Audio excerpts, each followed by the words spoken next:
Sa pang hindi inaasahang paalam, yayanig sa huling 3 linggo ng FPJ's Batang Quiapo.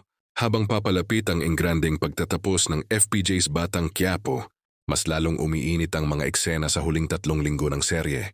Sa gitna ng matitinding komprontasyon at revelasyon, isang nakakagulat na balita ang umuugong. May isa pang hindi inaasahang karakter ang tuluyang magpapaalam upang magsakripisyo para kay Tanggol. Gayon sa mga pahiwatig sa mga nakaraang episode, tila may isang tauhan na unti-unting inilalapit sa isang mapanganib na sitwasyon. Ang naturang karakter ay naging mahalagang bahagi ng paglalakbay ng bida. Isang taong tumulong, umunawa at nanindigan sa kabila ng panganib. Kaya naman kung siya nga ang mag-aalay ng sarili para mailigtas si Tanggol, tiyak na magiging emosyonal at mabigat ang eksena. Si Coco Martin bilang Tanggol ay muling haharap sa matinding pagsubok.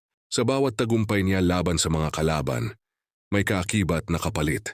Yung sakripisyong ito ay maring magsilbing turning point na tuluyang magpapabago sa direksyon ng kanyang laban at magtutulak sa kanya na tapusin ang lahat sa huling yugto. Hindi tuloy mapigilan ng mga manonood ang maghula kung sino ang karakter na ito. Isang matalik na kaibigan ba, kapamilya? O dating kaaway na nagbago ang puso? Ang misteryong ito ang lalong nagpapataas ng excitement at emosyon sa nalalapit na pagtatapos ng serye. Sa nalalabing 3 linggo, asa ng mas matinding aksyon, luha, at mga eksenang tatatak sa alaala ng mga taga-subaybay. Kung totoo ngang may isa pang magsasakripisyo para kay Tanggol, malinaw na hindi magiging basta-basta ang pagtatapos ng FPJ's Batang Quiapo, kundi isang finale na puno ng puso, tapang, at hindi malilimutang pamamaalam.